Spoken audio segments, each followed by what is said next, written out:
데살로니가전서 5장 보시겠습니다. 데살로니가전서 5장.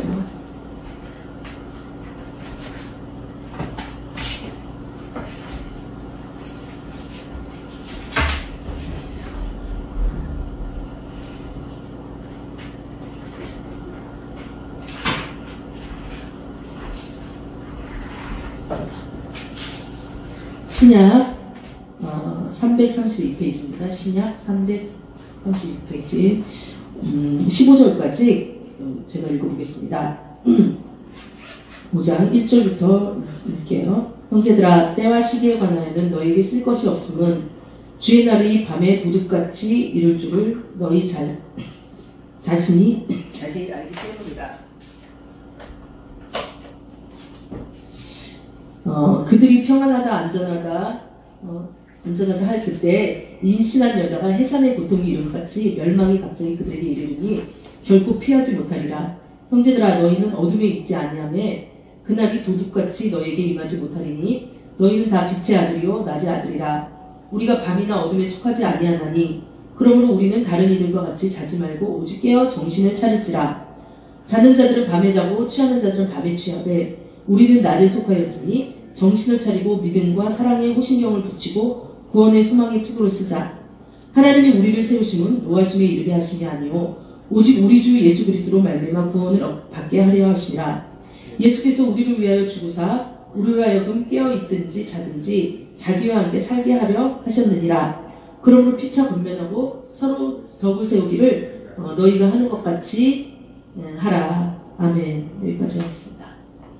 오늘 말씀의 주제는 타협할 것인가 어린 양을 따라갈 것인가 라는 주제로 같이 나눠볼까 합니다. 5장 1절에 바울이 지금 이 편지를 데살로니가 교인들한테 쓰고 있는 편지입니다. 이것은 여러분들이 알다시피 바울이 2차 전도를 시작하면서 아시아 쪽에 있는 또 그것을 거쳐서 데살로니가 교회를 한 3주 정도 지나서 이렇게 복음을 전했다고 합니다. 유대인들에게도 복음을 전했지만 특히 유대인이 아닌 이방인들한테 복음을 전했다고 해요. 그래서 데살로니가의 이 교인들은 아주 뜨겁게 그 복음을 받아들였고 교회가 세워지고 굉장히 이렇게 주님 앞에 뜨겁고 신실한 이 교회였다는 것입니다. 그러나 이 데살로니가 교회는 다른 교회와 마찬가지로 여러 가지 그 당시에 있던 여러 가지 문제들이 있었어요. 그것은 이단 사설이 횡행했고 그 다음에 우상의 제물을 먹느냐, 음행의 문제, 여러 가지 문제가 있었는데 바울이 그 고린도 교회, 헬라 지방의 고린도 교회에 오면서 이제 그 얘기를 듣고 데살로니가 교인들이 바울을 보기를 원한다라는 얘기를 들으면서 그래서 이 얘기를 쓴 것입니다. 그래서 데살로니가 전서 후서는 바울의 사역 초기쯤에 썼다라고 보면 됩니다. 그런데 이제 이 5장에 쭉 써놓고서는 말을 하고 있어요. 뭐라고 얘기냐면 형제들아, 때와 시기에 관하여는 왜냐면은 너희에게 쓸 것이 없으면 여러분들 이때도요 사실은요 굉장히 이단과 사설이 이렇게 이 판을 치는 그러한 이때 세상이었어요. 그리고 이때 그런 문화들도 굉장히 많이 발달을 했던 때인 거죠. 그래서 그러한 것에 대해서 얘기를 해줘야 된다는 것입니다. 형제들아, 때와 시기에 관하여는 너희가 쓸 것이 없음은 그러니까 사람들이 얘기를 했겠죠. 언제 주님이 오신다, 어느 때 오신다 추측하고 막 이렇게 몇 시에 오신다 이렇게 난무했죠. 우리나라도 기독교 100년사에서 계속 이러한 이단들이 우리 주변에 있었습니다. 뭐 몇 시에 온다, 언제 온다. 저도 1992년에 모 성교회에 다미 성교회라고 그 성교회에서 예수님이 재림을 할 것이다 라고 친구가 이제 거기에 빠졌어요. 그래서 제가 그 친구를 구원한다고 젊은 객기에 제가 거기 가가지고 같이 이제 있었던 적이 있습니다. 정말 그들이 정말 그때가 언제였는지 알는데 기억이 안 나요. 1992년 며칠이었던 것 같아요. 그 0시에 이제 온다고 흰 옷을 입고 막 기도를 하고 정말 그들이 막 거기서 막 방언도 해요. 그리고 막 부르짖 기도하고 울고불고 회개하고 난리가 났습니다. 왜? 본인이 이제 들림 받으려고 이제 주님이 이제 재림하면서 오시면 이제 휴거된다 이런 마음을 가지고 그들이 그 때와 시기를 결정해놓고 이렇게 있었던 것입니다. 왜 그러면은 그때 다미 성교에 있는 그 많은 분들이 이 데살로니가 전서 5장 1절의 말씀을 생각하지 못했습니까? 우리가 이단인지 아닌지 구별하려면 이 말씀을 따라서 신비한 거는 굉장히 여러 종류가 많기 때문에 구분하기가 굉장히 힘듭니다. 왜냐면 신비한 것에 대해서는 바울도 이 성경이 쓸 것이 많지만 내가 다 쓰진 않겠다. 왜냐면 굉장히 신비한 것은 개인적인 하나님의 개인에 따라서 달리 주시는 거기도 하고 또 어둠의 세력이 택하는 것도 많기 때문에 이 분별하기 힘들지만 다른 것들 있잖아요. 굉장히 이렇게 현실적으로 나타나는 것에 대해서는 이 성경이 다 있는 거예요. 그런데 이제 사람들이 왜 인간이 되냐? 때와 시기에 관해서 말을 하기 때문에 이제 인간이 된 거예요. 물론 이제 무화과 나무가 잎이 연해지는 것을 보고 지금이 어느 때인지 알라라고 주님께서 그 옆을 지나면서 말씀하셨지만 그것은 지금이 이 시기구나. 말세지말이구나. 예를 들어서 12시가 정오라면 12시 뭐 5분 전이구나 10분 전이구나 출근할 수 있어도 12시야 라고 얘기할 수는 없는 거거든요. 그래서 거기에 대해서 이제 얘기를 해요. 때와 시기에 관해서는 너희가 쓸 것이 없다. 내가 그거에 대해서는 왜 쓸 것이 없냐. 주의 날이 밤에 도둑같이 이룰 줄을 너희가 자신이 자세히 알기 때문이다. 이제 이 얘기는 뭐냐. 주의 날이 밤에 도둑같이 이룰 줄을 너희 자신. 이것은 무슨 얘기를 말해요? 도둑같이 임한다라고. 주님께서 때와 시기에는 말하지 않지만 임하는 거예요. 우리가 굳이 주님이 때를 말하지 않아도 지금 코로나 사태를 보면은 어떻게 할 수가 있어요? 도둑같이 임한 것입니다. 어떤 사람한테는 도둑같이 임했어요. 왜냐면 어떤 나라에 이제 우한에서 이제 처음 발생했을 때는 그것이 나의 일이 아니라고 생각하고 어떻게 했어요? 다른 저 유럽 국가에서는 먹고 마시고 떠들고 시집가고 장가가고 했습니다. 마태복음 말씀처럼. 근데 그것이 그러니까 그러고 있는데 갑자기 아시아 쪽에 한국까지 쭉 퍼졌잖아요. 그러니까 와, 저 아시아 민족들 막 배척하고 핍박하고 막 인종차별하고 막 했죠.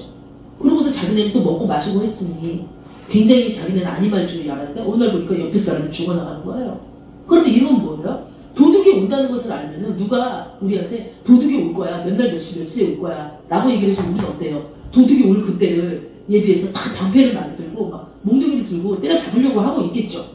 그런데 그것을 모르고 그들은 다 빗장을 풀고 그죠? 네. 안전수칙도 지키지 않냐고 그러고 있었어요. 그러니까 도둑과 같이 뭐가 있었어요? 코로나가 있었어요. 그러니까 어떻게 돼요? 그들이 아주 뭐 그 코로나 도둑한테 당한 것처럼 코로나한테 엄청 많은 지금 유럽 국가들과 이제 지금 그것을 어디로 넘어가고 있다고 해요? 네, 남미랑 저 아프리카 쪽, 아랍 쪽으로 넘어가고 이미 뭐 아랍의 이란도 많이 번지 상하지만 이제 막 그렇게 넘어가고 무슨 코로나가 이게 완전히 그냥 딱 이제 또 근데 그들이 어떻게 하고 있었어요? 평안하다, 안전하다 그렇게 하고 있어. 우리는 평안해, 우리는 안전해. 왜냐면 우리 유럽 사람들은 달라, 아시아 민족하고 달라, 평안하다, 안전하다 했어요. 네.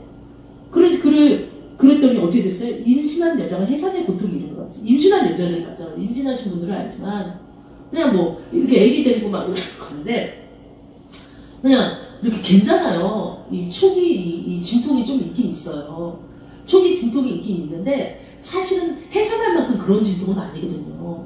그런데 이제 그런 것처럼 그런 초기 진통이 있을 때 깨달아야 되는데 갑자기 이제 해산이 확 오는 사람이 있는 거죠. 그죠? 사실은 갑자기 해산은 오지 않습니다. 여기는 그렇게 이제 바울이 그렇게 뭐 아이를 안면서 그렇게 얘기를 했는지 모르지만 갑자기 저기 해산 고통이 오지 않아요. 오기 전에 몇 시간 혹은 하루 전부터 이 가진 진통이 먼저 온다는 것이에요. 그러면은 무화과 나무잎이 연해지듯이 깨달아야 되는 거예요. 이 세상에 가는 모든 것들을 통해서 깨달아야 되는 거예요. 동성애가 온 전 민족의 선진국들을 통해서 합법화 됐을 때 주님 오실 그날이 가까웠다는 걸 깨달아야 되는 거예요. 또 이 우리나라 뉴스만 봐도 뭐예요? 어저께도 그제도 저도 블로그에 올렸지만 한 어머니가 어떻게 했어요? 계모라는 얘기는 하고 싶지 않아요. 왜냐면은 저기 새엄마래도 엄청 잘 키워주는 사람도 있기 때문에 계모라고 쓰는 것은 저는 원하진 않지만 양육자가 어떻게 했어요? 9살 난 아이를 그죠? 40cm 세로 40cm 가로 뭐죠? 몇 cm 아주 구부려서 들어갈 만한 그런 거기 가방에다 놓고 닫아가지고 7시간 만에 아이가 죽는.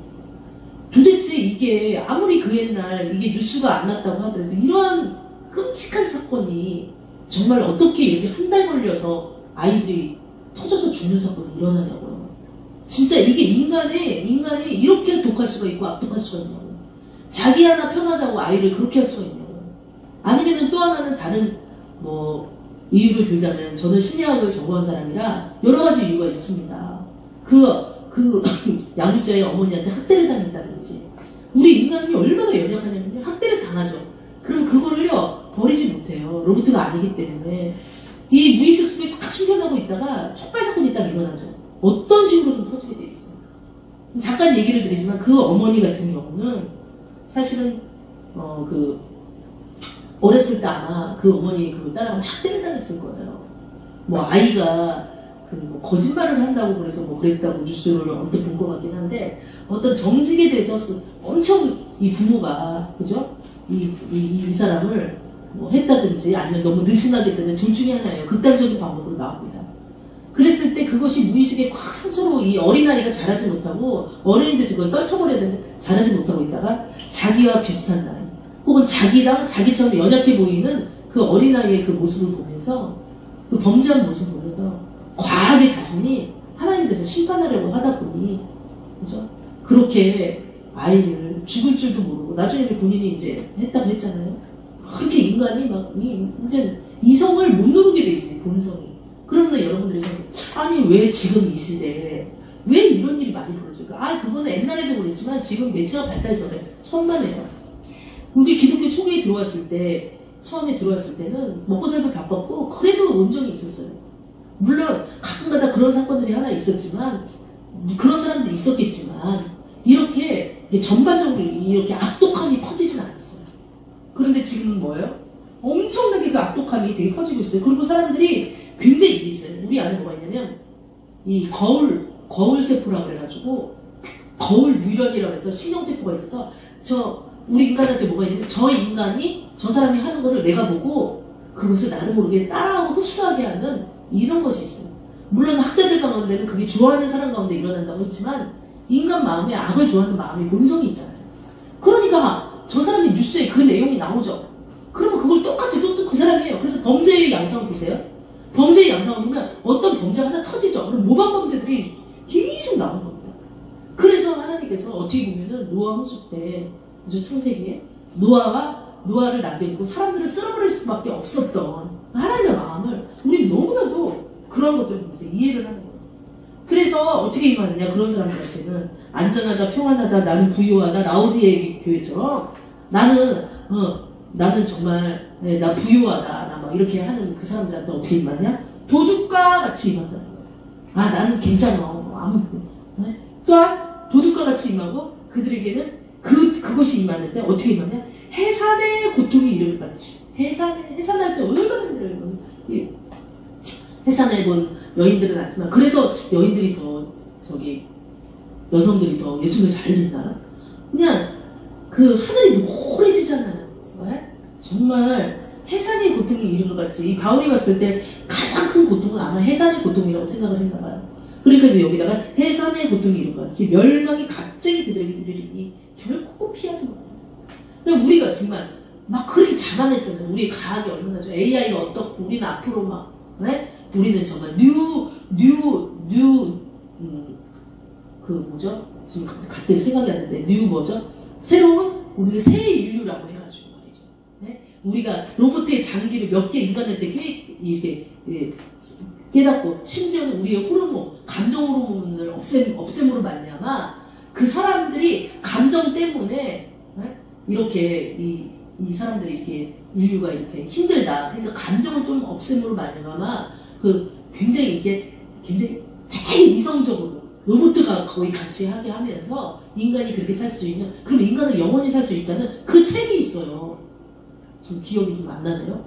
그 책이 있는데 그 책을 통해서 지금 그 책이 많은 대학교에서 엄청난 이 폭발적인 반응 인간이 영원히 살 수 있대. 인간이 감정만 조절하면 영원히 살 수 있대.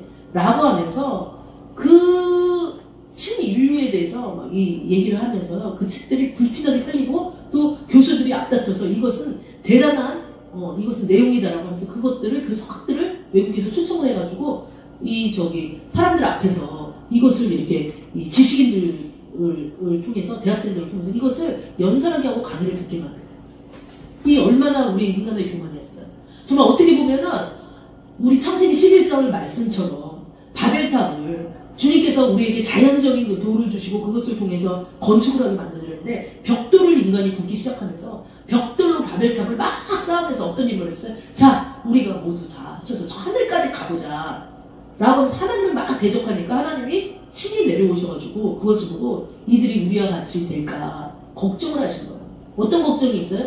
에덴 동산에서 선악과를 먹고 우리와 같이, 그죠? 선과 악을, 지식을 알면서 우리와 같이 되면서, 그죠? 그 마귀의 세력에 넘어가면서 계속 그들이 영원히 살까 걱정해서 그 에덴 동산에서 쫓아냈듯이 인류가 하나님한테 대적하면 하나님은 어떤 일이 벌어집니까?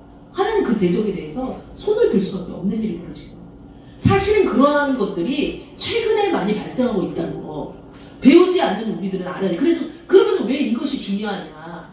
왜 그 신인류에 대해서 얘기하고 AI라고 해서 그 로봇가 인간이 되는 이것이 왜 인간 앞으로 다가올 그 미래에 대해서 왜 중요하냐?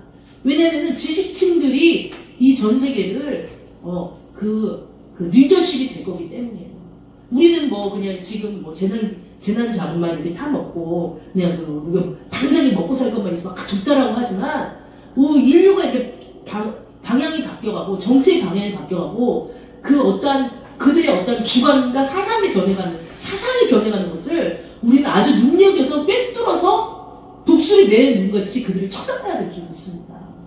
그랬을 때 우리 인류가 어떻게 변하는지, 그리고 이제 왜 차별금지법에 대해서 왜 또 이제 저는 저 하나님파지만 누구 극자 극우파도 아니고 하나님파지만 왜 어떠한 사람들이 차별금지법에 대해서 반대한다고 왜 나옵니까? 차별금지를 통해서 그저 동성애하는 사람들을 차별하지 말라라는 그 조항을 넣기 때문에 동성애라고 얘기하진 않지만 성에 대해서 차별하지 말라라고 얘기하죠. 근데 동성애도 지금 어떻게 됐어요? 그냥 동성애 그 주민등록 번호를 그저 수술만 하면은 그저 1번이 2번 되고 2번이 1번 되고 이제 요즘 애들은 이제 2000년대 애들은 3번 4번 이러던데 앞에 자리를 번호를 바꿔줘서 인간 스스로가 사람을 갖다가 너 이제 여자야 땅 재판에서 법원에서 허락하면 여자가 남자 되고 남자가 여자 되는 지금 세상에 우리가 살고 있다는 것을 알면서 얼마나 이 심각한 세상에 살고 있냐. 하나님께서 만드신 창조한 인간 자체를 남자 여자를 성을 확 바꿔버리는 이 세상에 우리가 살고 있다는 것조차 우리는 정말 두려움을 느껴야 죽습니다. 그래서 그런데 4절에 뭐라고 했어요? 형제들아 너희는 어둠에 있지 아니하네. 그날이 도둑같이 너희에게 임하지 못하리라. 아까도 이제 아이벤 여인에 대해서 얘기했듯이 사실은 해사는 것들이 갑자기 되진 않죠. 전조증상이 있다는 거예요. 우리가 중학생이나 고등학생 간혹 가다가 그 임신부들이 학교 화장실에 아이를 냈다. 그들은 정말 무지해서 그렇잖아요. 이 어떤 그 성에 대해서도 모르고 아이를 낳는 그런 것에 대해서 전혀 모르고 있다가 그죠? 그렇게 이렇게 아이를 그냥 해산을 보통 확 임하는 것이지만 사실은 아이를 낸 사람은 아는 거예요. 그것이 그냥 갑자기 임하지 않는다는 거라는 거예요. 어느 날 그죠? 그날이 도둑과 같이 너에게 임하지 못하리라. 근데 어떤 사람들한테 도둑같이 임하지 않냐? 이것이 우리 믿는 사람들한테 중요한 것입니다. 어떤 사람에게는 도둑과 같이 몰래 임하는데 어떤 사람한테는 왜 도둑과 같이 임하지 않냐? 그럼 도둑과 같이 임하지 않게 우리가 예방을 하려면은 그것을 대비를 하려면은 우리는 어떻게 해야 되냐라는 것을 이 데살로니가 전서 5장을 통해서 저희들은 알아야 될 점이 있습니다. 그럼 어떻게 해야 되냐? 자, 뭐라 그러냐? 너희는 다 빛의 아들이요 낯의 아들이라. 우리가 밤이나 어둠에 속하지 아니하고 6절에요. 그러므로 우리는 다른 이들과 같이 자지 말고 오직 깨어 정신을 차리라는 거예요. 다른 거 없어요. 정신 차려 이거예요. 예전에 제가 막 이제 중학교 때 그 다음날 시험이었는데 밤에 잠을 잔 거예요. 왜냐면 너무 막 밤을 샜어요. 공부 좀 잘 좋은 점수 맞으려고. 그랬더니 이제 완전히 이제 그 시험 보러 가야 되는데 잠에 취했어요. 그래서 우리 엄마가 내가 막 일어나라고 깨웠는데 안 일어나니까 어떻게 했어요? 정신 차리고 뺨을 막 빨대를 확 때리 엄마한테 맞은 건 한 번도 없는데 그때 뺨 때리라고 확 맞아놓은 거예요. 뺨 쫙 아직도 있는 거예요. 정신 번쩍 드는 거예요. 근데 정신 차리라는 건 뭐예요? 그죠? 정신 번쩍 들여라 이 얘기예요. 제발 좀 정신 좀 차리라 이거예요. 네. 그럼 어떻게 정신을 차릴 거냐? 그 뒤에 이제 쭉 나와 있죠. 자는 자들은 밤에 자고 취하는 자들은 밤에 취하되 이들은 몰라요. 그냥 눈이 가려져 있고 기가 막혀 있어가지고 성령이 얘기하는 소리를 못 들어요. 지금은요 성령이요 굉장히 강력하게 역사합니다. 그래서 왜냐면요 지금 말세지말이기 때문에 지금 이와 같은 죄들 있잖아요. 아까도 말씀드렸지만 아이를 학대해서 죽여버린다든지 여자를 성폭행해서 토막살이를 한다든지 남자가 여자를 죽이고 옛날엔 남자가 여자를 죽이는데 이제 여자가 남자 막 죽이죠. 그런 세상에서 어떻게 해야 되나 정신을 차리는데 낮에 속하였기 때문에 8절에요. 정신을 차리고 믿음과 사랑의 호신경을 붙이라 이거예요. 호신경을 믿음과 사랑의 호신경. 호신경은 뭐예요? 가슴을 보호하는 갑옷의 한 부분을 가리킨다라고 했어요.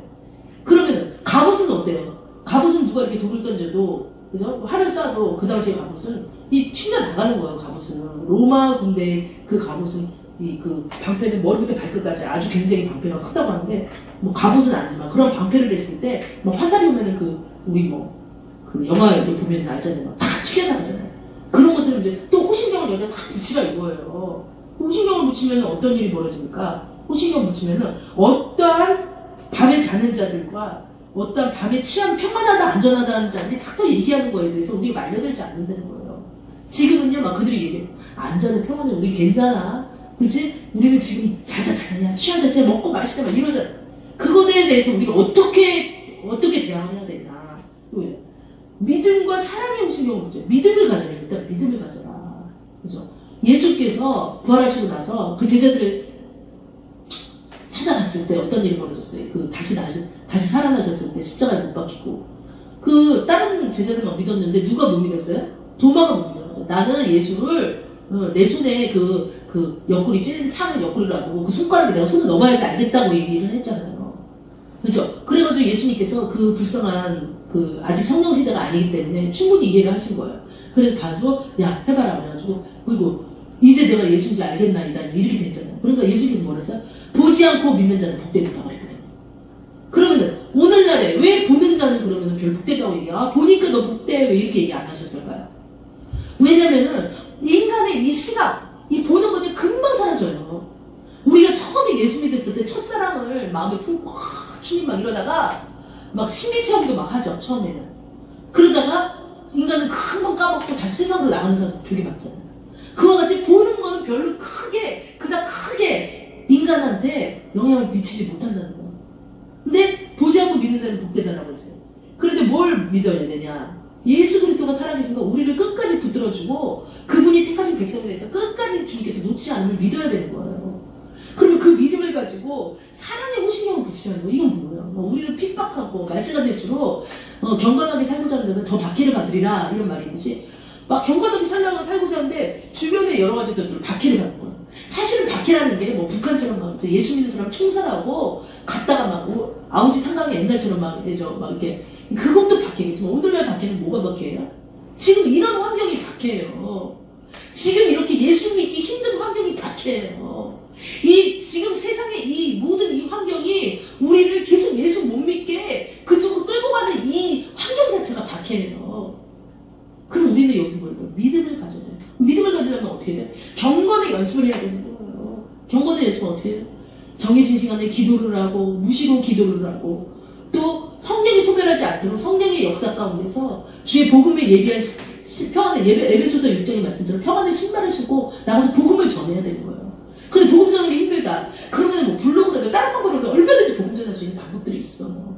근데 지금 복음 전하기 굉장히 힘들다. 뭐 그렇게 할지라도 되도록이면 하나님께서 나의 이 작은 믿음조차도 어떻게 사용하는지를 원하면서 그 작은 믿음, 한 달란트 되는 작은 믿음조차도 하나님께서 내가 이렇게 하나님 일에 그래도 유익하게 해야지 라는 것을 하나 앞에 드리면서 올라가야 돼. 최소한 예배 드리는 사람, 최소한 하나 앞에 나가고자 하는 그 마음은 변하지 말아야 된다는 거예요.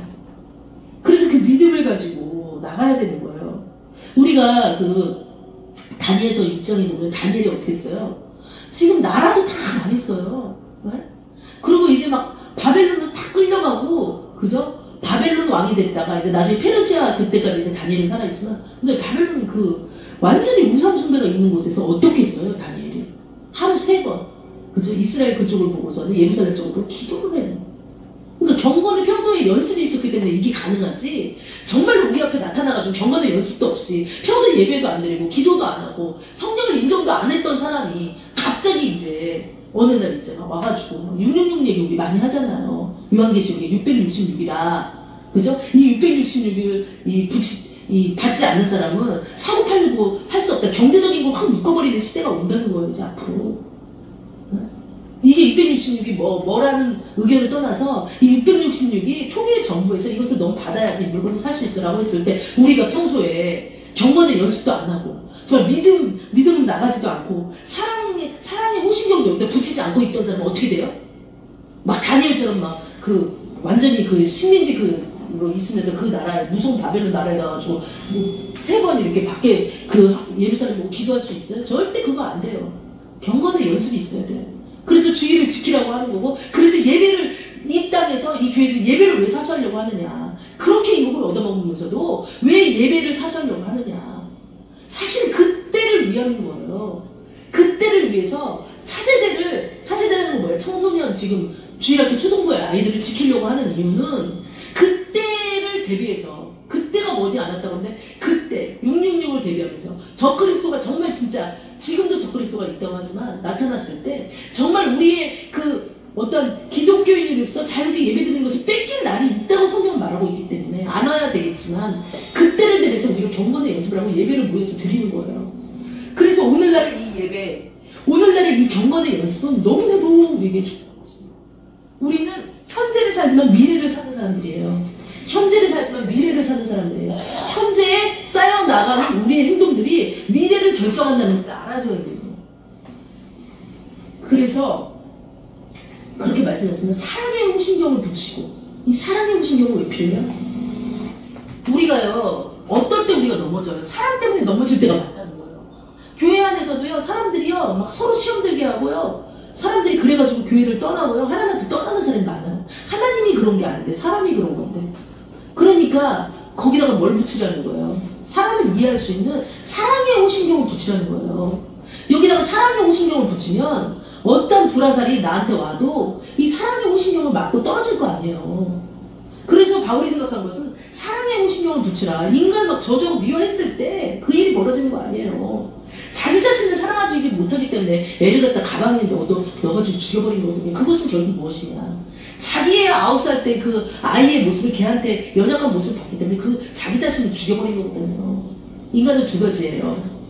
자살하거나 남을 죽이거나. 못 견디기 때문에. 왜냐면 자기의 그 험한 모습을 다른 사람을 통해서 보면은 어떤 사람은 죽여, 어떤 사람은 자기가 자살해. 2가지. 인간이 그렇게 연약하다는 거예요. 그러니까 제발 사랑의 호신경을 붙여서 자기 자신도 사랑하고 내 이웃을 내 몸과 같이, 내 이웃을 내 몸과 같이 사랑해. 그 양육자가, 아이를 주인 양육자가 예수를 좀 더 깊이 알았다면, 헛다리로 교회 다니는 걸 깊이 알았다면 그 아이를 미워하는 그 아이를 붙들고 기도를 했겠죠. 자, 그리고 구원의 소망의 투구를 쓰자. 우리가 영영 여기서 살 거 아니잖아요. 저 작년에도 언니가 이제 소천하는 걸 봤다라고 얘기를 했는데, 구원의 소망의 투구를 쓰자. 우리의 소망을 이 땅에 두면요, 너무 비참한 거예요. 왜냐면 잘난 사람들이 너무 많은 거예요. 우리가 예전에는요, 절대 비교라고 해가지고, 막, 굉장히 막, 못 먹고 못 사는 사람들이 많고, 그 다음에 잘 먹고 잘 산다, 이런 거 비교했지만, 지금 상대 비교라고 해서 다 잘 먹고 잘 사는데, 또 거기서 더 비교를 해요. 그리고, 언론과 매체는 그걸 다 부추겨요. 오, 막, 큰 집에 산다면, 오, 막, 그거 막, 매체에서 막, 매체에서 나온 걸 모든 진리라고 생각해요. 그래서 지금은 매체도 골라서 봐야 돼요. 왜? 그 매체에서 계속 자극적이에요. 사람들의 눈을 끌고 돈을 벌어야 되기 때문에, 방송국이. 사람들이 안 보면 돈을 못 벌거든요. 방송국이 뭐 다 좋은 줄 아세요. 그들이 막 광고를 통해서 그 수익을 통해서 배를 불려가고 그 사람들을 다 먹이잖아요. 그러니까 사람들의 눈을 끌어야 되기 때문에 더 자극적이고 더 상대 비교를 할 수 있는 것들을 계속 이렇게 내보낸다는 거예요. 그것에 대해서 우리가 눈이 뜨여서 아, 이게 매체가 다 정답은 아니구나라는 것을 알아요. 근데 교회 안에 그 매체의 영향으로 그런 것들이 굉장히 많죠. 그래서 우리는 구원의 소망의 투구를 못 쓰게 만든 거예요. 구원이 굉장히 아무것도 아닌 것 마냥 떨어뜨리게 만든 거예요. 구원이 어디서 떨어졌냐? 첫사람이 어디서 떨어졌냐? 구원의 소망의 투구를 썼을 때, 투구를 쓰면 어떻게 돼요? 투구를 쓰면, 로마 배우죠. 투구 딱 쓰면. 그래서 어떤 돌이 날라오고, 어떤 소리가 막 들려. 속삭이는 소리 잘 안 들리잖아요. 투구를 쓰면 이 투구, 머리가 가장 중요한 거예요. 머리. 왜 구원을 투구라고 했을까? 투구에 비유했을까? 이 머리 한번 맞아봐요. 머리. 뇌에 무슨 일이 생겨봐요. 못 살아요. 물론 심장은 의외로 사랑의 호신경을 붙였지만 머리 굉장히 중요하죠. 그래서 이 머리, 이 구원의 투구를 우리가 우리의 사상 가운데, 우리의 기본 관념 가운데 이 구원이라는 거, 우리는 지금 죽어도 구원받을 거야. 우리는 구원을 이루어나가는 걸 거야. 그러니까 세상은 다 예배를 안 드린다고 그러지만 우리는 예배를 드릴 거야. 예수님은 살아계시기 때문에 막 이런 의지로만 되는 건 아니에요, 사실은. 예수께서 우리의 그런 기도에 응답을 하시는 거예요. 그래서 우리가 지금 이렇게 예배드릴 수 있는 거거든요. 그래서 구원의 투구를 썼을 때 세상이 주는 어떠한 그런 평안하다, 안전하다, 그죠? 그 다음에 괜찮다, 그 다음에 좀 더 자자, 좀 더 눕자, 같이 먹고 마시자, 이런 거에 말려 들어가지 않는다는 거예요. 왜? 나는 구원될 거기 때문에. 구원은 한 번에 되는 게 아니라 이루어 나가는 거기 때문에, 나는 구원을 이루어 나가야 하기 때문에 너네들하고 절대 타협하지 않아. 이렇게 할 수 있는 거예요. 그래서 그렇게 하자고 이렇게 사도 바울이 아주 부드러운 말투로 데살로니가 교회에게 얘기를 하고 있어요. 그러면서 하나님의 사랑에 대해서 구절을 얘기하고 있어요. 마지막으로 하나님은 우리를 세우심은 노하심에 이르게 하심이 아니에요. 오직 우리 주 예수 그리스도로 말미암아 구원을 받게 하는 거. 우리가 어떠한 일 가운데, 우리가 막 지금 코로나 때문에 막 이렇게 있는 것은 우리를요 막 핍박하려고 하나님 막 노예해서 그런 게 아니라 우리 주 예수 그리스도로 말미암아 구원을 받게 하려고 이러한 모든 것들을 허락하셨다. 물론 원수마귀가 막 하지만, 개척교회 막 사람들 걸리게 하고 막 그런 영적 싸움이 있지만, 그들이 또 막 그 규칙을 안 지켜가지고 마귀가 들어가 있는 어떻게 틈이 됐지만, 혹시 또 뭐 그들이 걸려가지고 안 믿는 사람을 또 구원시키려고 하는 뜻이기 때문에 우리는 그거에 대해서 뭐라고 얘기하지 못해요. 함부로 말할 수 없어요. 그들이 개척교회 목사님들이 코로나 걸리고. 그렇지만 어쨌든 간에 하나님이 어떠한 일로 어떠한 우리를 세우심은 노함에 이르게 하는 것이 아니라 구원받게 하려고 그 모든 일이 있는 거예요. 어떻게 보면 우리 언니 작년에 수천한 것도 궁극적인 목적은 그 영혼을 구원하려고 모든 일이 있었다라고 보시면 돼요. 다 모든 시련과 환난과 연단과 모든 것들은 궁극적인 하나님의 우리의 하나님의 가장 미련한 것이 우리의 가장 선한 것보다 낫다라는 말이 있잖아요. 미련하게 우리 인간한테 보이지만 하나님은 최선이에요. 그래서 자, 그렇게 이렇게 데살로니가 얘기하고 있고, 5장 16, 17, 18절에 항상 기뻐하라, 쉬지 말고 기도하라, 범사에 감사하라, 19절에 성령을 소멸치 말고, 20절에 예언을 멸시하지 말고, 21절에 범사에 하려 좋은 것을 취하고, 22절에 악은 어떤 모양이어도 버리라. 악한 것이 있다면 버려라. 상가 누구에게 악을 갚지 말라. 이렇게 서로 대하든지 모든 사람을 대하든지 항상 선을 따르라. 이것을 우리는 죽을 때까지, 또 이 세상이 멸망할 때까지 하나님 앞에 지켜야 될 줄 믿습니다. 그리고 성령님 도와주시옵소서. 파라콜클라토스라고 해가지고 성령은 도와주는 영이잖아요. 도와주는 하나님이잖아요. 성령님 우리를 도와주시옵소서.